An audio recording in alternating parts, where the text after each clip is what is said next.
the deep dive with E and K. I'm E. And I'm Kay. All right, thank you for joining us for part 2 of our topic, navigating adult friendships. So we know last week the conversation was so good and so rich, and we dived into a lot that we just had to make this a 2-part conversation. Yes, we did.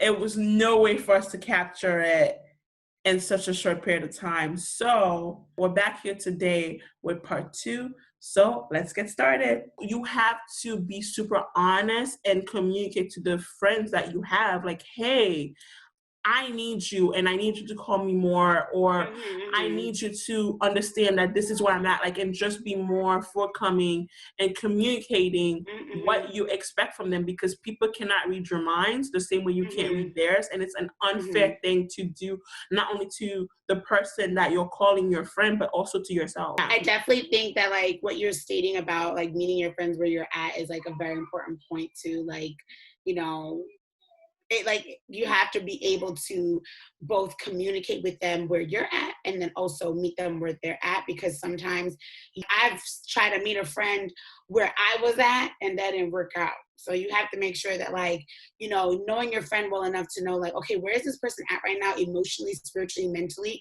How much can I give? How much do I have to pull back? Because that also can be a make or break in terms of navigating friendships.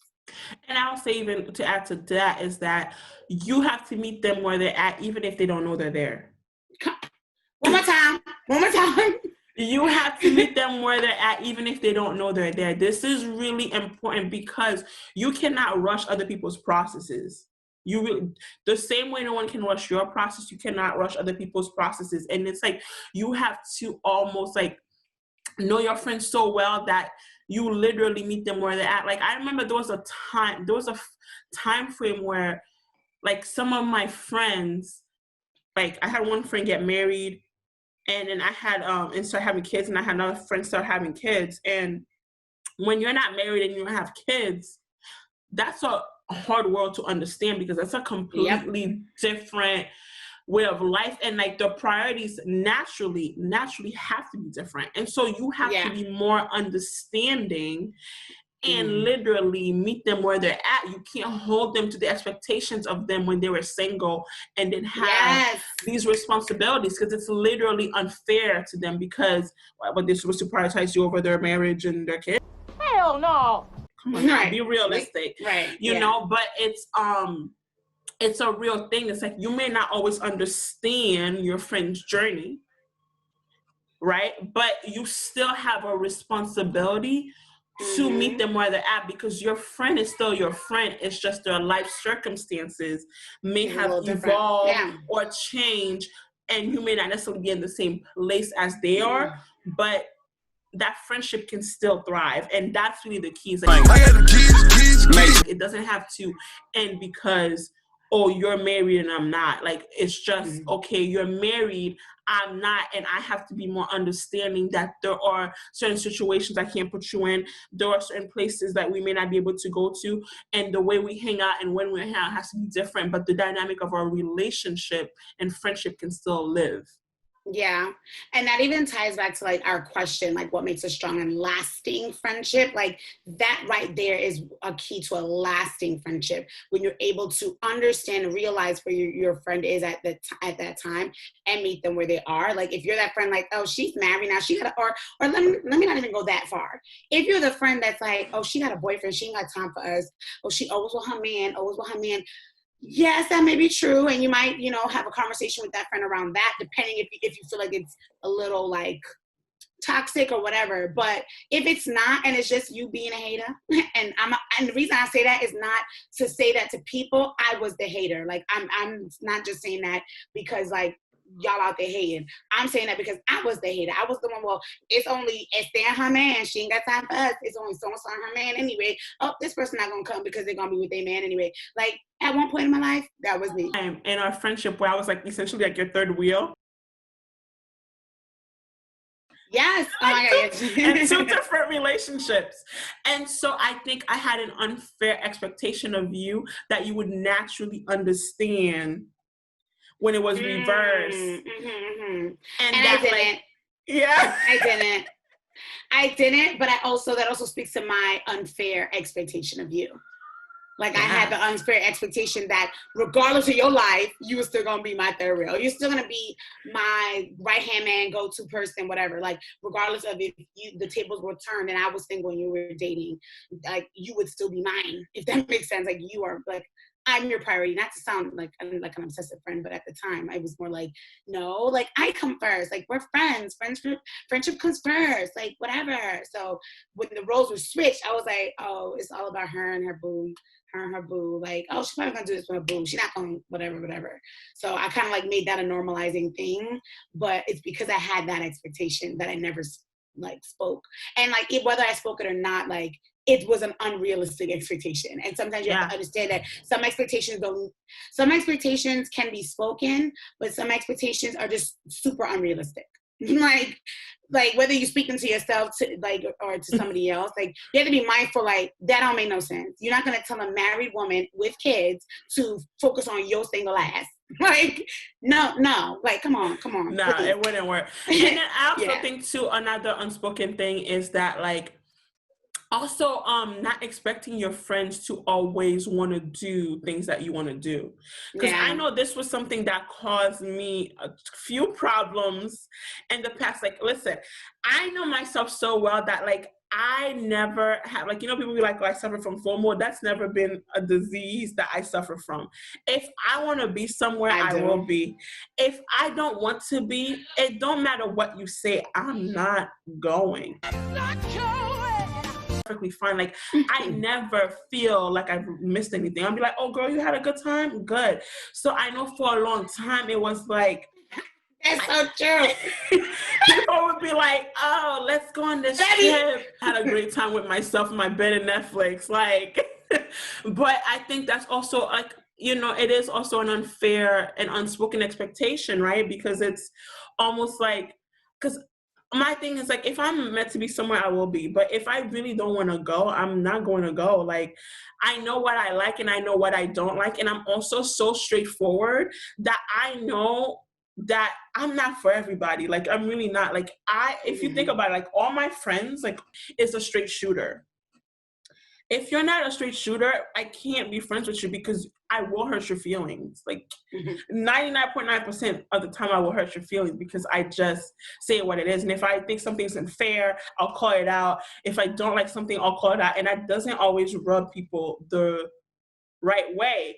And so there are situations I was like, my intuition, yeah, we're not going to go there. And I know that was hard for people to hear, like, oh, I don't want to go to this party. No, I don't want to go on this trip. No, I'm good. Have fun, though. And so that used to always get me in trouble because people be like, yo, really? Like, she don't want to go? Like, or she's going to come on this trip, but not want to go out tonight. And I'm like, I came out my mother's womb by myself, so why is this an issue?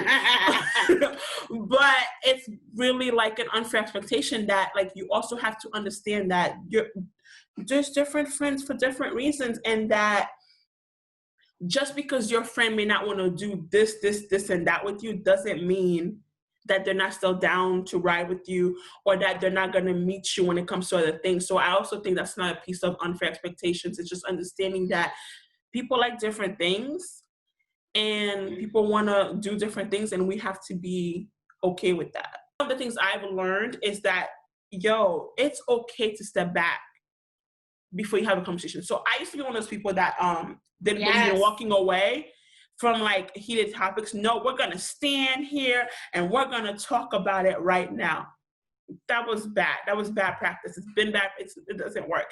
I believe in stepping back in a way and processing your emotions, because honestly, as valid as your emotions may feel to you, sometimes your emotions are super irrational. It's hard to have a productive conversation when you're just in your feelings. So sometimes just stepping back, processing the situation and letting your emotions process, then coming back to that person and saying, hey, let's have a conversation, and truly listening to their perspective, and then not only like mirroring what they're saying and validating it, but also like having empathy and putting yourself literally in their shoes to see, I can understand from your lens and your eyes how you got to that conclusion. and giving that validation, it goes a long way to solving a lot of these conflicts. Right. But you also have to communicate when you're going to walk away. And I that's agree. really big. 100%. You can't just be like, I can't do this. I got to go. I need to process. Like, so no. Like, 100%. You have to very well say, like, 100%.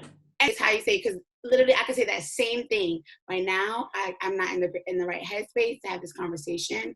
I need some time to process. And I can say the same thing in a nasty way. So like being mindful of like, you can't just walk away from a situation, like, but rather if you need that processing time with friendships to kind of like, especially a friendship, because it's so touchy. Like for the most part, y'all know each other's secrets. Y'all been down for each other for like so many different things. It's like being in a relationship with cheesesteaks. Like that person might as well be your boo if y'all are like really close like that or whatever. Like it is really, it's a lot of emotions that come over you when it comes to addressing conflict in friendships. So like, it's very important that in the moment of a conflict, if that is not something you can handle, or if you just, even if it's something you can handle, but you know that you shouldn't handle it right now because you know you're going to be spicy or you're going to be like rude or petty, just be like, you know what? I'm going to choose to just take a moment to process.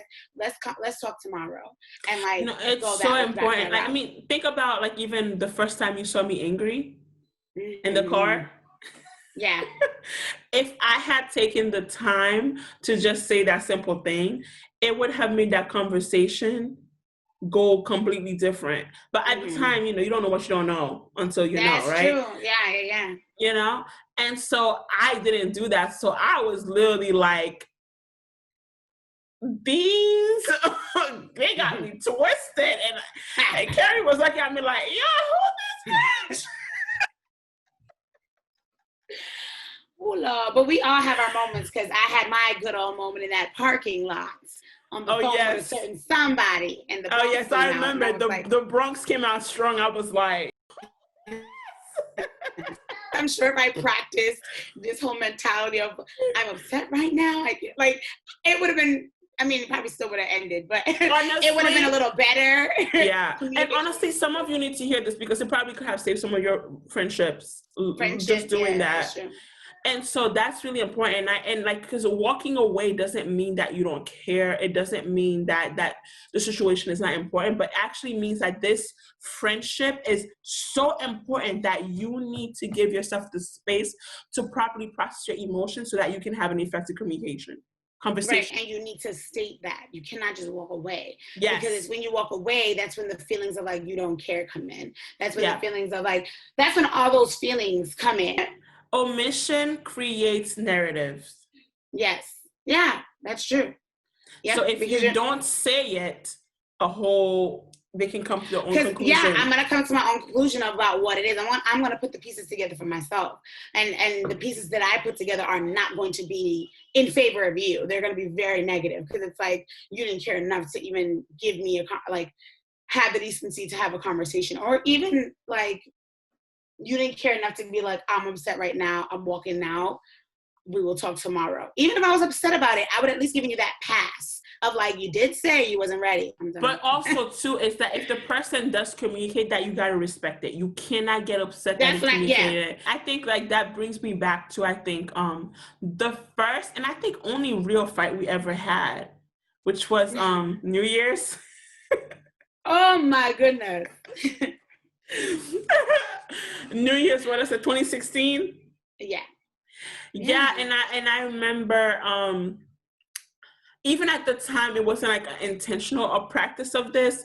I remember the next day saying something along those lines to you, and at the time everything was so fresh, it was hard to hear it, but I think in a way it was better because we made up the very next day. Thank you for being a friend. Isn't that dramatic? But I think just me saying, I literally left New York. I was like, I got to go back to Connecticut. I got to process whatever.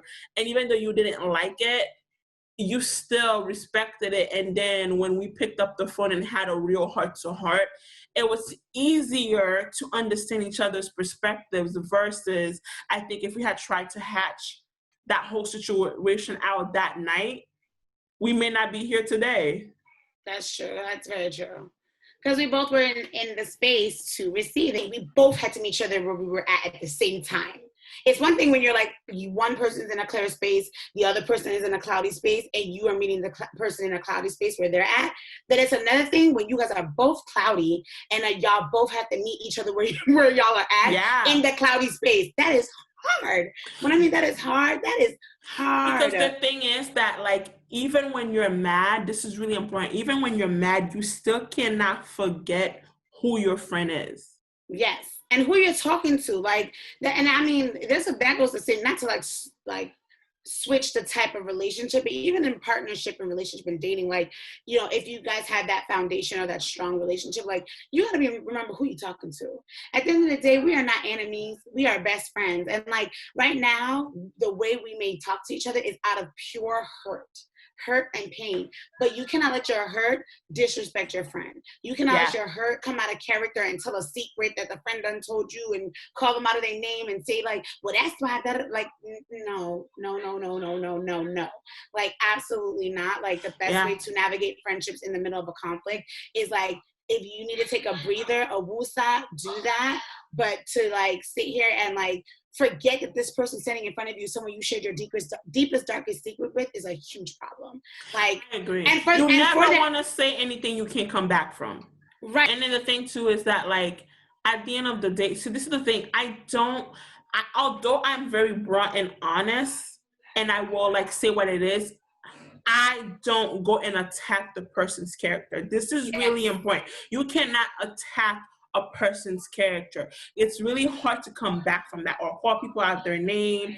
Like I know I say the term bitch a lot, but I'm never gonna call somebody a bitch. That's true. Esther has never called me a bitch arguing. No, I've never. She might be like, bitch, but like that. What girl don't do that? What girl don't say bitch? Like, that's different versus like you're on. The thing too is that this is important to also say is that sometimes you do need to enter a friendship. Like, I'm never gonna say that. There are times where like you really do need, because it's not healthy and it's toxic. But even if that happens, and even that's the conclusion you come to, which is okay, there's just like, there are people who I've had to straight up say, no, we can't, we just gotta end it. But their secrets will go with me to the grave, because the fact that they had trusted me enough to share those things, I'm not going to violate that. You don't want to ever cross certain lines and certain boundaries that you cannot come back from, because at the end of the day, this is my philosophy. I mean, do what you feel is best for you. But my philosophy is, for me, I need to wake up every day and be able to look at myself in the mirror and look and like the person staring back at me. So that is why I don't cross certain lines and certain boundaries. And so even though I may articulate, hey, this hurt me because I didn't like the situation, because I will never attack the person itself. And I think that's important. This is something you can even use in your relationships, because it's important to say, hey, even sometimes during an argument, I need you to know this is not like, this is about us addressing the problem and not about me coming for you, the individual. It's us against the problem, not us against each other. Exactly, because that makes such a huge difference. It makes such a huge difference, because when people feel attacked, naturally your defenses come up, and then the ugly side of you comes out, and that's not healthy for anyone. So it's important to always make it about the problem and not the person. Now, if you reach a conclusion that you two as individuals just don't gel well and the friendship is not worth saving, that's perfectly okay. But I also have a rule that, like, hey, don't give 100% to people who are giving you 20%. If somebody's giving you 20%, you give them 20%. They give you 50, you give them 50. I had to learn that, because I know that, right? Yeah, you did. And I have to call you out on that. Yeah, and here's the thing. There's nothing wrong with that. And when I mean there's nothing wrong with that, I mean there's nothing wrong. I mean there's nothing wrong in learning that is not okay. I don't mean that there's nothing wrong with you giving 100 and somebody giving 20. Yeah. There's absolutely something wrong with that. But there's nothing wrong with you giving that 20. Like, there's nothing wrong with you having that understanding that it's not okay for that to happen, and like you kind of like overcoming that, because that's essentially what I had to do. I learned, and you know, I love hard, but I also could be a little naive. Maybe not now, not so much now, but back then I was definitely. You didn't practice discernment. yeah, I didn't practice discernment. So like everybody was my bestie, everybody was my friend, everybody was I actually important. remember us having that conversation. I said, Carrie, you can't keep throwing that word around because Yeah. that word has huge implications. Nobody got time for Besties, that. people be throwing that word around like it's freaking water. Bestie, you're my bestie, you're my bestie, you're my bestie. But there's a lot of responsibilities that come with that. So then when if the person doesn't take it the way you intended, and then they read into that, there's expectations that come with that word. And then That's you end true. up putting yourself in situations that you have no business being in. That is a factamundo. So make sure you say what you mean and mean what you say, especially when you're placing a title on your best friendships. Like I've even classified it to this point of like, I have my best friends, I have my close friends, and I have my friends, and I have my work friends, and I have my acquaintances. Like, you know, like And they kind of like literally it's to the point that for me to function, I have to have layers. And it's not that I can't tell the work friend something that I would tell the best friend, but that like it would just be like layers. Like maybe the best friend knows every single thing, and then the work friend may know only like what's relevant at the time, like what's important at the time. You know what I'm saying? Because at the time that I'm experiencing these things, I go to work and you're there and I'm like, hey girl, like whatever. So like, you know, that's also a thing too. Like, you know, it doesn't mean that, you know, you can't like tell certain secrets and like do what you please with those friendships. But like when you classify besties, close friends, acquaintances, work friends, whatever, like however you decide to classify all of those people, like it is up to you to choose how much information you decide to share or where you place them in your life. But essentially you just want to make sure that you are certain with your words. Like if this person is a bestie, then you have to be positive, consistent, and vulnerable / work towards communication, because this is a friendship that you truly need to invest in. Not saying you don't need to invest in the others, but like this is actually one that's like, this is the maid of honor at my wedding. This is the godmother to my child. This is the person that's my ride or die. Like that is the friendship that you need to invest in and like really like, you know, be mindful of. If you have close friends who are on their way to that best friend land or whatever you want to call it, like you know, you still want to put that intentional time and like consistency, positivity, vulnerability into that as well, especially if they're near and dear to your heart as well. So absolutely. And then the thing too is that you cannot feel guilty because people fall within certain categories that you may not fall in for them. Yeah, that's true. Okay, that is really important. Like at the end of the day, no one wants a fake friend. You cannot be authentic and genuine to where they are in your life. How I place titles and is very important to me. So even the title of like, let's say somebody to be my maid of honor and things like that, that's really important. And like who stands beside me? Like I'm not the girl who's like, oh, you stand beside me because you want to look good in a dress. You could look good in a dress sitting in the audience. But if you're going to stand beside me, there's a reason for that. And if you're not standing beside me, doesn't mean you're not equally as important to me. Right. And how, like, where you stand in my life, it's just there's a reason why the ones who are. And I think people have to respect that as well. Like, you can see me as your best friend and I not see you as my best friend, and that still be okay. That's just my personal opinion. You can perfectly disagree, but I don't think it's fair to put that pressure on people, because at the end of the day, everyone has their individual reasons why they classify people the way they do. I think it also depends on the person. Like, I think it depends on the person, because me personally, like, if I classify you as bestie and you don't classify me, you not my bestie. I'm petty because I'm like, I don't have time for that. Like, because I guess for me, it's one of those like 80-20 kind of situations, or 100, like, you know, 100%, 20% kind of situations. Like, if I'm giving 100% to our friendship and our, you know, I don't know, if I'm giving 100% to all of that and I put you in this title and you want to stay here and say, yeah, you're not my best friend, boo, that means I'm giving 100, you're giving 20. I don't appreciate that. Because if that's the case, then like you can gladly take a step down. We could be friends, close friends, cool friends, but no, like we have to be on the same page with, this is me though. Like everybody's different. Somebody else might be like, that's an important perspective, because other people are gonna feel the same way. Absolutely. Yeah. Somebody else might be like, oh no, like it's okay if that person's my best friend, I'm not theirs, whatever. But for me personally, like if I call you best friend, you better call me best friend too. However, if you call me best friend, and I mean, everybody's my best friend. Y'all know That me, I'm has best friend. happened to you though. That has happened to me. If you call me best friend, I may not call you best friend, but at the same time, you know that. At least, okay. But do you tell them that? Exactly. Okay, so here's what I'm gonna say. I may not explicitly tell them that, right? But you know that because I'm not calling it back.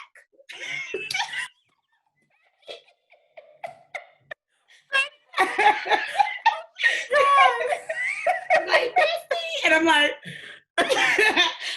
yeah, girl. Patty. Oh my God, I need a sip for that one.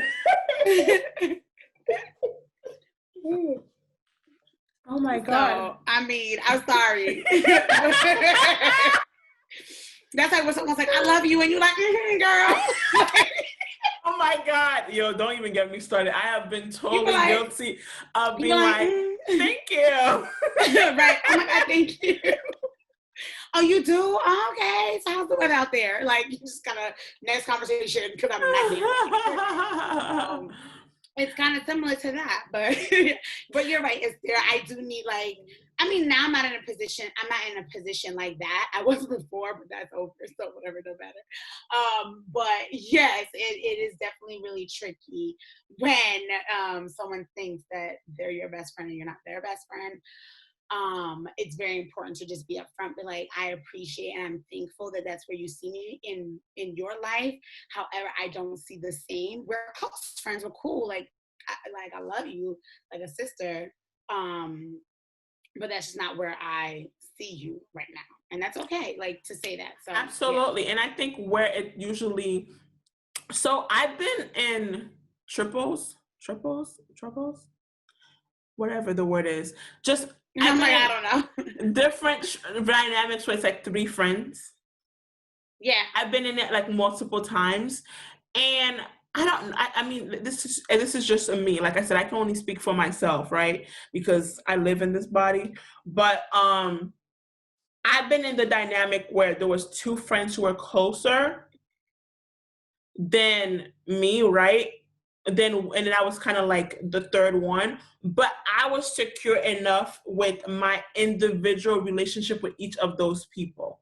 And it was okay. Like, I didn't feel a way about it. And I've also been in the dynamic where I was closer to the person, like one of the people, and then somebody else felt left out. And my thing is this, like, I just think that part of like navigating friendships is also you have to be okay with your position, because the thing is, no position is better or less than. It's like, my relationship with Carrie is my relationship with Carrie. That doesn't mean that my best friend from high school's relationship is less or better than. That's still my best friend. It's just our relationship dynamic is different than my relationship dynamic with Carrie.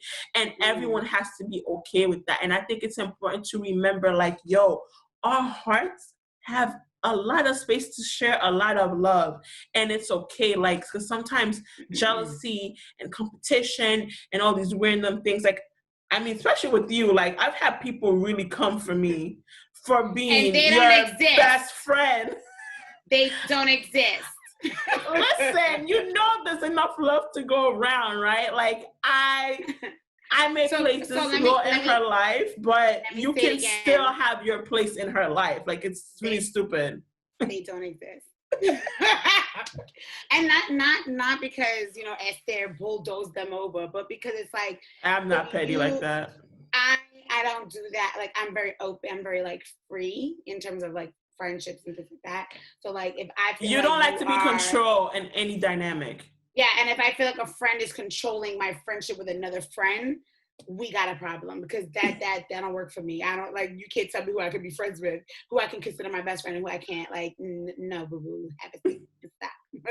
So, but like I said, they don't exist, so it doesn't matter. Yeah, I'm gonna personally create a petty award just for you. So our next piece is that there's a reason and a season for every friend. For every friend.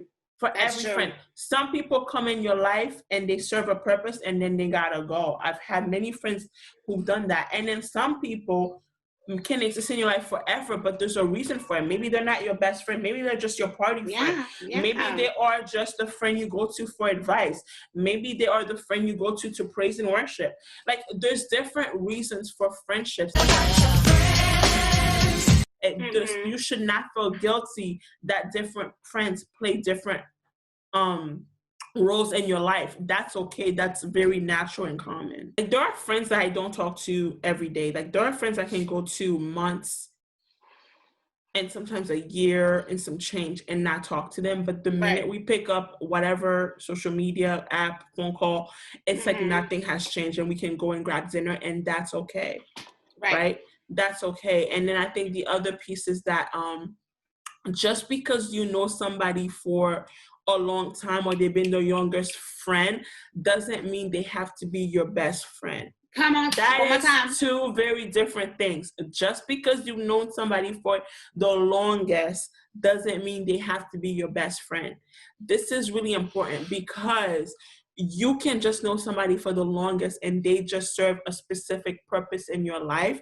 But being a best friend is just a different level of connection you have with somebody. I know that was something that happened when we first connected, that people who've known you really long had a hard time understanding our dynamic. Why we're so connected. Yeah. At the end of the day, you have to see the value that each friend brings.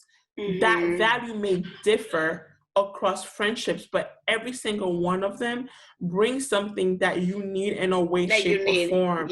And it's important to see that value and not compare your friends. Oh, this one does. No, there's a reason why this friend is this person and then this friend is that person.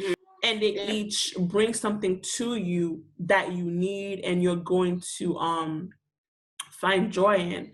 And that's very important. And so and vice versa. Vice versa. There's something that you bring to each friend that they need that you know will also benefit them as well.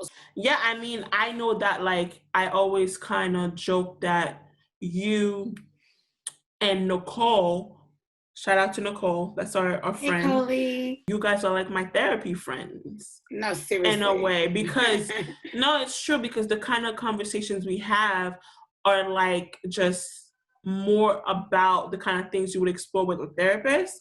Right.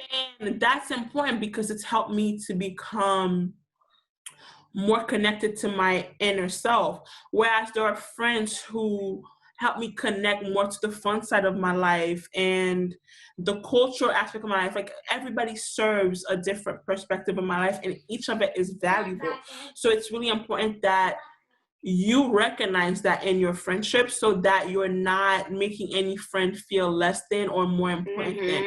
I wonder what a world would look like if we got rid of that title, best friend. And like, if more so we would kind of like, just like think about it along the lines of what you just said. There's a friend for a reason. Like, there's a friend for every aspect of your life, and like kind of classify it that way versus like, because I feel like, you know, let's be real, there's a stigma behind best friend, like that feeling of like, you my bestie.